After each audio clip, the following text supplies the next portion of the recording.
Sunday. And so a long time ago, I asked Carol to preach because she knows Old Testament theology very well. And I'm really excited to have her this morning. So thanks.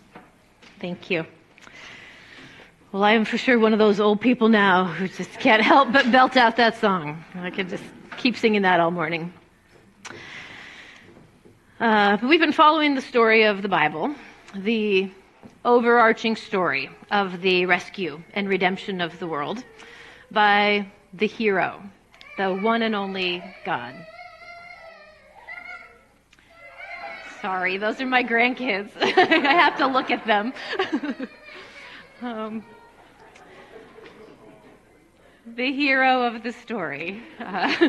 His name is Yahweh. Later, he'll make himself known by another name, Jesus. But now, at this point in the story, we know him as Yahweh. And the other main character is, very broadly, humanity. Oh, I'm going to use this.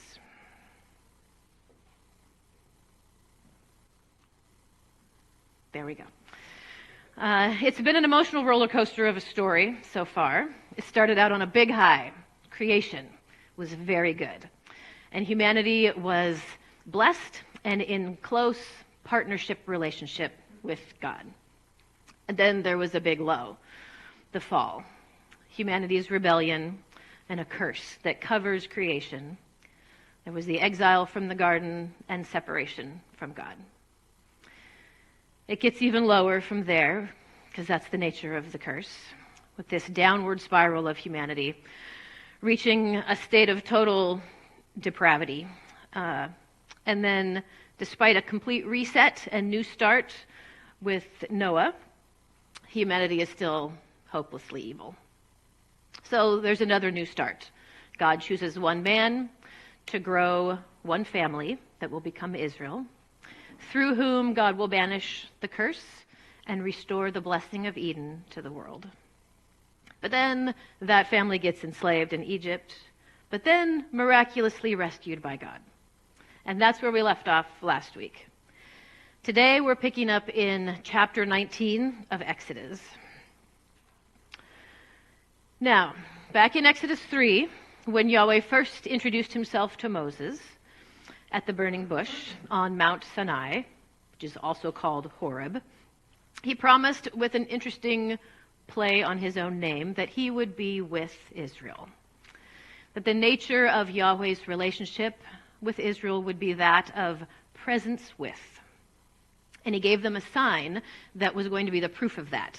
He said, back at that time with Moses on Sinai, that at some point those Hebrew slaves will stand here, he said, at this mountain, all together before me and worship me. And he was saying that when you see that happen, you will know with certainty that in the way that I just came through for you, I will always come through for you. That I will always be with you. So then, in those chapters that followed, the burning bush, we saw amazing miraculous signs. The Passover, the Exodus, which is that great escape from Egypt, deliverance through the sea, water and food provided, and enemies defeated. And now we're in chapter 19. It's 3 months after they left Egypt. And, sorry, I don't know what button I'm pushing. There we go. Verse 1 says, "In the 3rd month after the sons of Israel had gone out from the land of Egypt, on that very day they came into the wilderness of Sinai. When they had set out from Rephidim, they came to the wilderness of Sinai and camped in the wilderness, and there Israel camped in front of the mountain." Here they are, all the Hebrew slaves, former slaves now, standing at the mountain, Sinai, also called Horeb, standing before God at his mountain as promised. This is the proof. Yahweh, I am, is with them, on their side, their deliverer, protector, provider, their God. He is present with them, and he will always be present with them. This whole thing that just happened is the assurance that you can count on him to be with you. He tells them, when in doubt, look back at this. So now the Exodus is completed. This is the beginning of the next stage. Here's a picture of them, because I like pictures. The Israelites will stay here at Mount Sinai for a year. It will take the writer 59 chapters to describe this experience. We won't read them all today. It's the rest of Exodus, all of the book of Leviticus, and the first half of Numbers. They'll finally leave the mountain in Numbers 10, verse 11. But now they've just arrived, and Moses immediately goes up the mountain. This is where he receives words from Yahweh for the people. He'll go up and down this mountain a number of times until a tent of meeting is constructed, a tabernacle, where God places his glory, his visible presence, and then Moses will meet with Yahweh there. But right now, this is his first time up the mountain. Verse 3 says, Moses went up to God, and the Lord called to him from the mountain, saying, Thus you shall say to the house of Jacob, and tell the sons of Israel, You yourselves have seen what I did to the Egyptians, and how I bore you on eagle's wings, and brought you to myself. Yahweh's first message to Israel, remember. Let's just pause for a minute, look back, and reflect on what just happened. Let me remind you. Remember how I was more powerful than that greatest power on earth, he says. How I cared for you, and I brought you safely to me. You just flew right out of Egypt on my wings. And then he goes on, Now then, if you will indeed obey my voice and keep my covenant, then you shall be my own possession among all the peoples, for all the earth is mine. And you shall be to me a kingdom of priests and a holy nation. Moses, these are the words that you shall speak to the sons of Israel. The memory of what God has done, he says, should motivate them to obey and keep his covenant. The Exodus from Egypt was the great salvation event of the Old Testament. And notice how in Israel's salvation experience, they're called to obey. They are not called to obey in order that God might save them. The call to obedience comes after the saving. See how I saved you? Because of that, obey. People are often under the impression that Israel in the Old Testament was supposed to work for their salvation, but they are not called to obey in order that God might save them. They already have been saved. The law is the next stage in their relationship with God. It is what is expected of a people already saved. So like us, Israel did not earn their salvation by their obedience, but also like us, once saved, they are obligated to live in a manner worthy of their calling. Their obedience will show that they have entered into a covenant relationship with God, and their obedience is the only way they can fulfill their calling. What that calling is right here. It's next in the passage. But first, let's talk about what this covenant is that they're called to keep. There have been continual backward glances to the patriarchs, your fathers, they say, Abraham, Isaac, and Jacob, and to the covenant that God made with Abraham, renewed with Isaac, and renewed again with Jacob. If you recall, God promised Abraham land, seed, and blessing. And now God came and rescued Israel because he was keeping his covenant promises to Abraham. Israel, they are the seed, the offspring of Abraham, that God has grown into a great nation. He is leading them into the land that he promised to Abraham, where they will experience the blessing of God and be a blessing. What is about to happen at Mount Sinai is not entirely a brand new covenant, but a renewing and expanding of the covenant God made with Israel back when Israel was just seed held within Abraham. God's calling them into that covenant to be the next stage in the covenant that God began with Abraham. He's leading them into the land where they will multiply and be a blessing to the world. And ultimately, Israel will give the world that one promised seed or descendant that will reverse the curse and bring the blessing back to the world. So let's talk more generally about what covenant is and how all the laws that are tied up with it relate to the covenant, because there are a lot of laws involved in this written covenant. And we tend to not like the rules in the Bible. We often might think that God is being unreasonable or overbearing to tell people what to do and what not to do, but that's because we don't understand our relationship with Him as a covenant relationship. So I first really thought this through when I was preparing for our women's retreat last year. So some of you women will find this familiar, but this metaphor really helps me. So we're going to do it again. In our culture, we have legal agreements, we make deals, we enter partnerships, but none of these are quite like biblical covenants. Probably the only relationship we have that is more or less equivalent is marriage. You still sometimes hear people talk about the covenant of marriage. And God used this metaphor a lot to talk about His relationship with Israel, so we will use it too.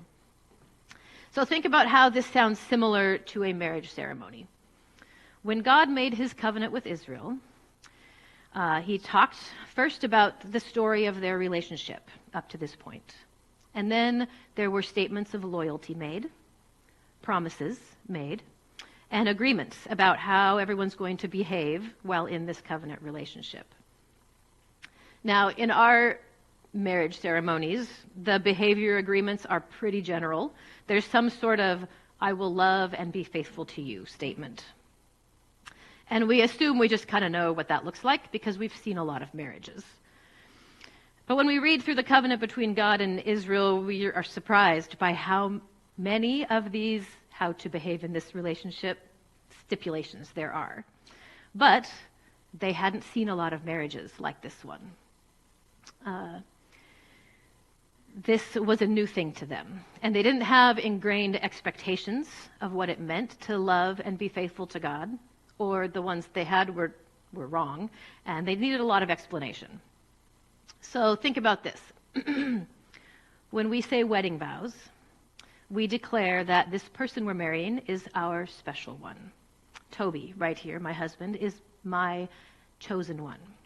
And I promise, because I am his special chosen one, there are things I will do and will not do. Lots of the details of the stipulations of that covenant are implied in whatever wording we chose for the love and faithfulness statement in our vows, because the details are just understood for the most part. But if we were to spell them out, for someone with no context for marriage, what specifically "I will love you and be faithful to you" means, it would actually be a long list of what sounds like rules. So let me show you what I mean. If I agree to marry Toby, which I did, that means I'll live in a certain way. It's understood, and so I started a law list here. It's understood that I will not sleep with other men, but also that I will not kiss them, hold hands, embrace for more than a certain number of seconds, go on dates with other men, share a hotel room, use Tinder, say certain things to men, which would be a long list of specifics if we were to list them out. I will live in the same house with Toby, share finances, discuss major purchases, share in household chores, put him first when he's down, be his primary caregiver when he gets sick or has surgery, spend the holidays with him, visit his parents, and on and on and on. This would be a long list. We know we're agreeing to a long list of do's and don'ts when we enter a marriage covenant, and we're okay with that because we know they're for the sake of this relationship that we care most about. And they're not rules. They're a declaration of how we're going to live in this covenant to make it a rich and beautiful relationship and to protect it. Now, sometimes they act as rules in times when we forget what kind of relationship we really want, and we start to stray towards something that will hurt this treasured relationship. And in those times, the vows pull us back. Now, Israel says yes to God and to the covenant here at this mountain. And as the story unfolds, you'll see God use the stipulations of the covenant in that way, to call them on their unfaithfulness in order to call them back into covenant relationship, this relationship they said they wanted to have with him. The one I'm in relationship with has every right to quote the vows I made and use them to pull me back. I think we'd all agree Toby would have every right to say to me, look, you can't sleep with that guy. You're my special one, and you said yes to that, so stop acting like you're not mine. And I would have the right to say that to him. And God has every right to say that to Israel. You said yes. Stop acting like you're not mine. That's what the prophets are doing later on in the story. They speak God's words to Israel. Basically, hey, remember those vows you made with me at the mountain? You're not keeping them. Come back.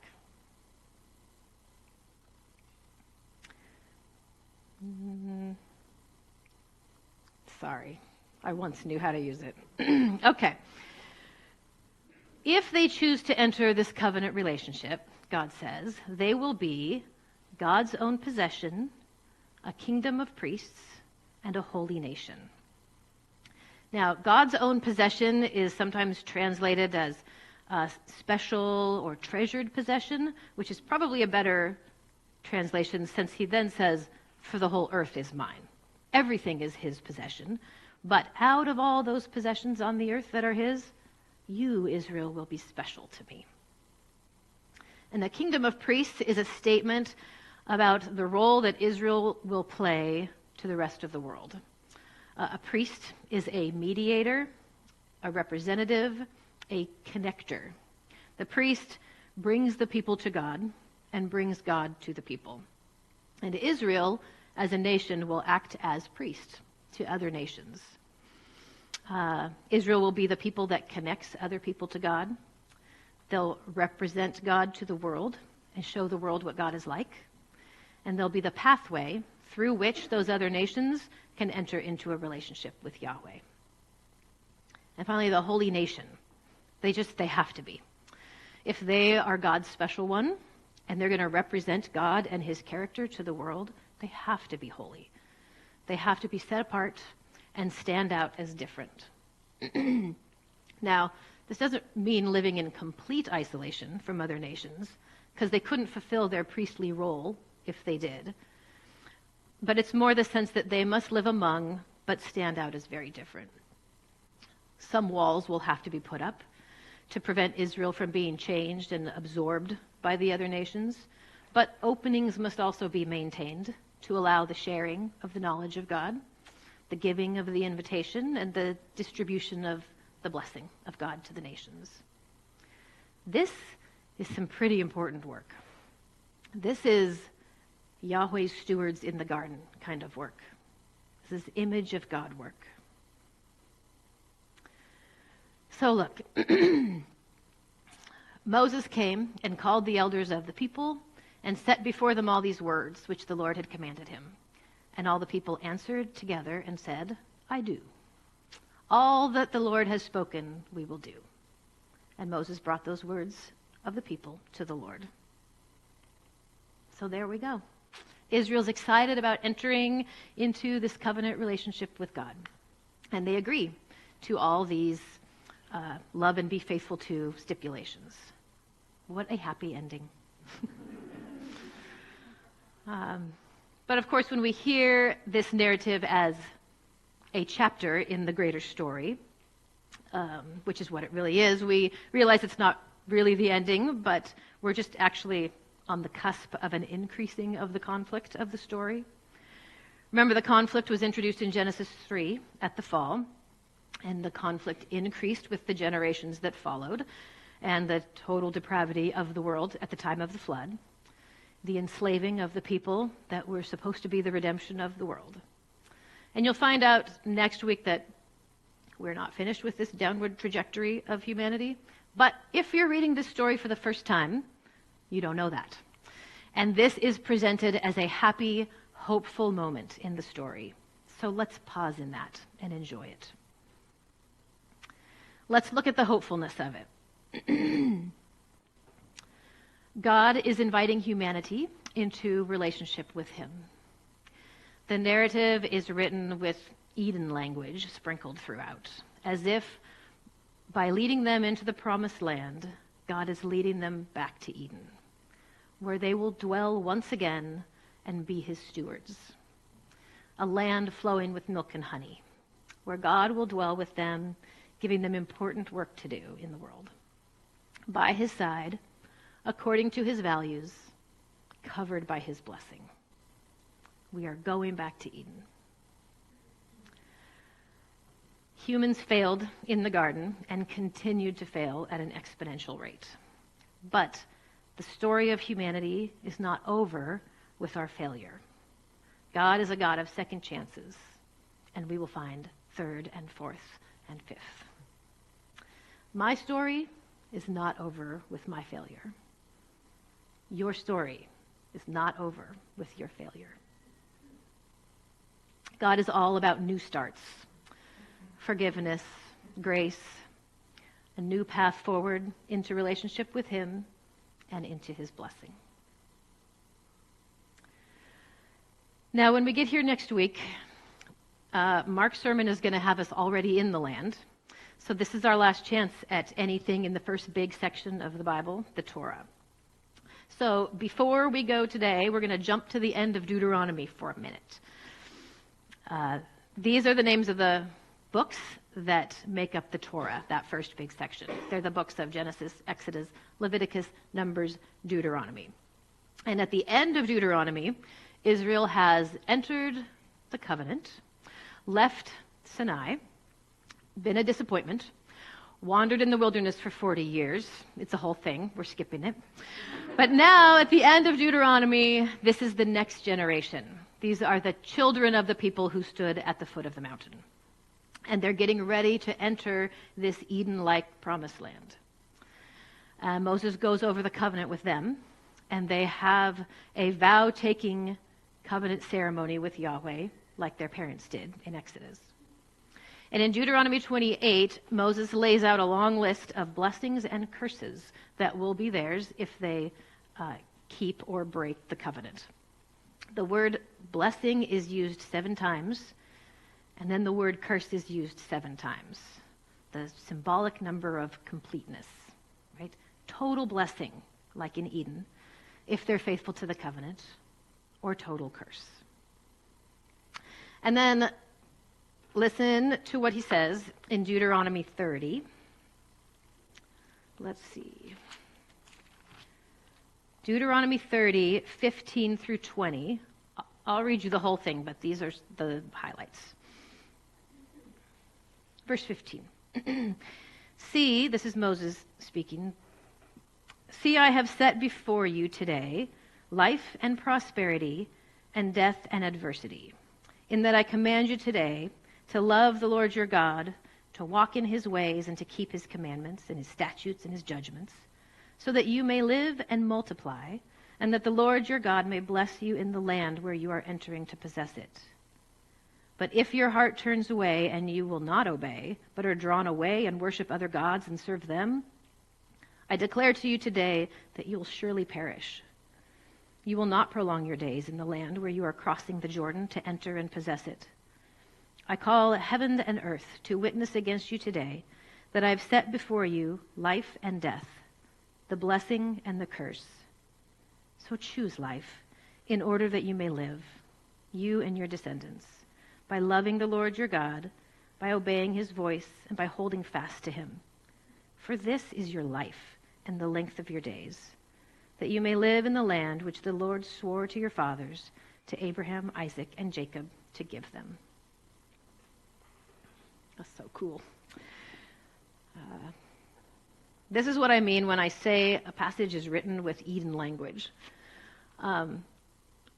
If we had grown up reading these books in Hebrew with the sort of devotion they're meant to be read, we would know the words of Genesis 1 through 3 like we know ourselves.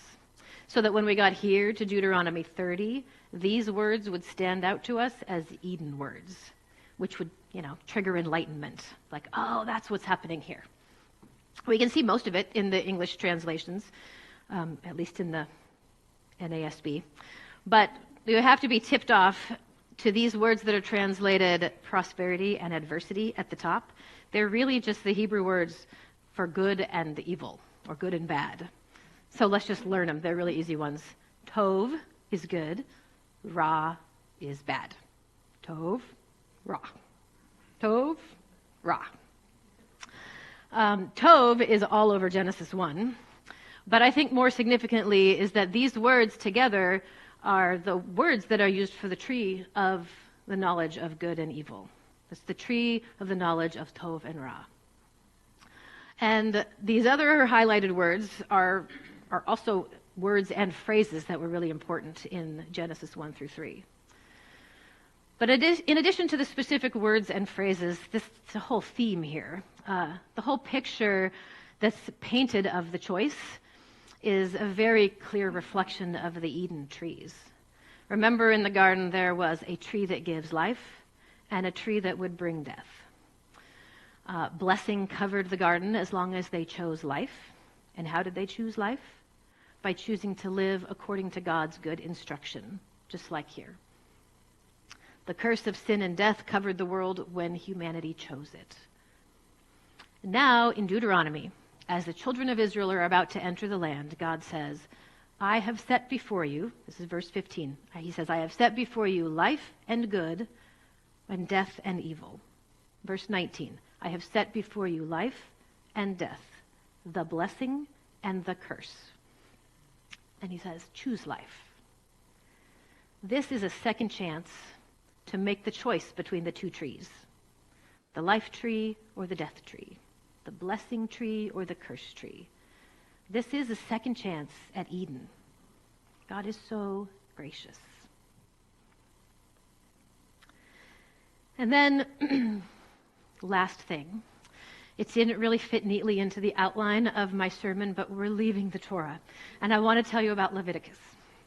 I want you to see the thing that opened my eyes to Leviticus. There are a lot of laws in the Torah. And as we mentioned, many of those laws are about how this community is to live within the covenant relationship with Yahweh. It's the details of what it looks like to love and be faithful to him. But a lot of it is what people have called cultic laws. And it's basically how to practice the Jewish religion. It's about the temple, priests, sacrifices, rituals. And it's hard to read through. It doesn't seem to really apply to us because we don't practice the Jewish religion. In fact, nobody practices it this way anymore because there is no temple, and you can't do it without a temple. So while there's some really good stuff in there, the details are admittedly tedious. But big picture, it's really important to the story. So real quick, let's take a look at how these temple laws fit into the story. If God is leading Israel, if God leading Israel to the promised land is in some sense like he's leading them back to Eden, we should think about what's changed since that first Eden experience. A lot has changed, but the foundational change underneath it all is the corruption of the world by the curse of sin, and specifically the corruption of people by the curse of sin. That sin is a barrier and a problem. It's the reason they couldn't just waltz right back into Eden after they were sent out. We carry death, corruption, and curse in our cells, and that kind of stuff has no place in Eden. Now, at the end of Exodus, a tent of meeting with God is built, the tabernacle, and it is for sure designed to be a mini Eden. If ever there was Eden language somewhere, it's there.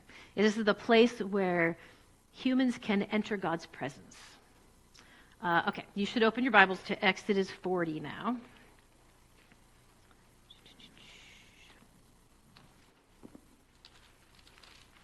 Okay, Exodus 40.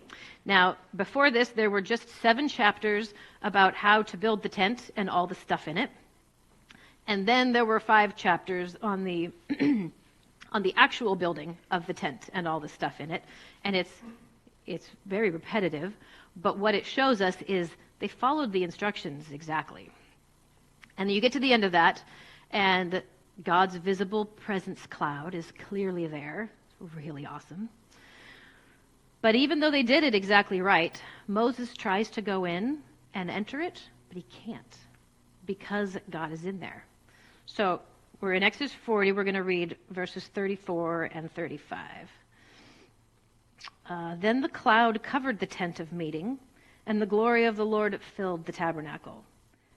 Moses was not able to enter the tent of meeting because the cloud had settled on it, and the glory of the Lord filled the tabernacle. Oh, don't look at that part. Keep your Bibles open.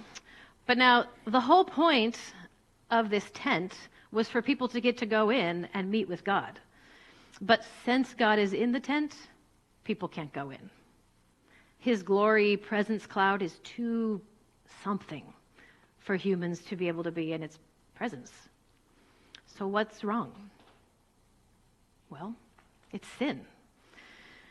You can't just waltz back into Eden with that sin curse you carry around. And then after this, there's the whole book of Leviticus, which is there to solve the problem. In Leviticus, God is giving them a way into his presence, and it's this cultic ritual law. People think Leviticus is boring, but it is the grace God gave to Israel in the form of a pathway into his presence. So now flip one page over to Leviticus 1:1.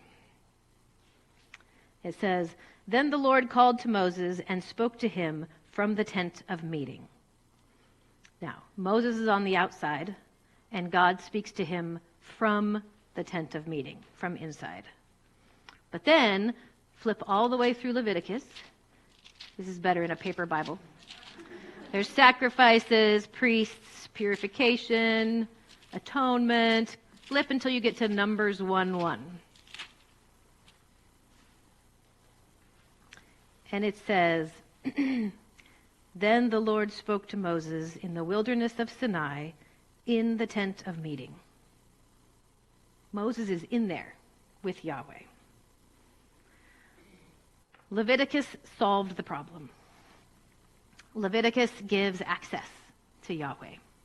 Leviticus is a word of grace to Israel. Yahweh wants to be with his people, and he will make a way despite humanity's sin. The God of the Old Testament, the God of the law even, is a God of grace. And this grace just gets crazier as we get further into the story. I still want to tell you what he does later in the story. Because Leviticus was the pathway for a while, but what he does later is really something. Mark gets to do that part. But the new Leviticus is called Jesus. And he is a word of grace to you. Because Yahweh wants to be with you. And he made a way despite your failure. They call him Jesus. They call him the way. So our thought for the drive home.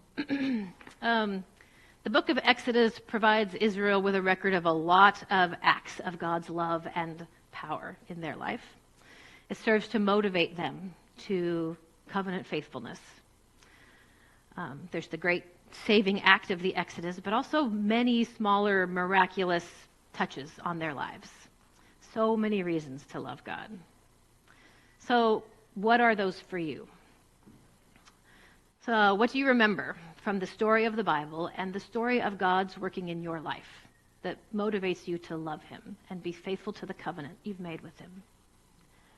And then also think about how understanding the laws as part of a marriage-type covenant relationship might affect your relationship to God and the way you see that. So, let's pray.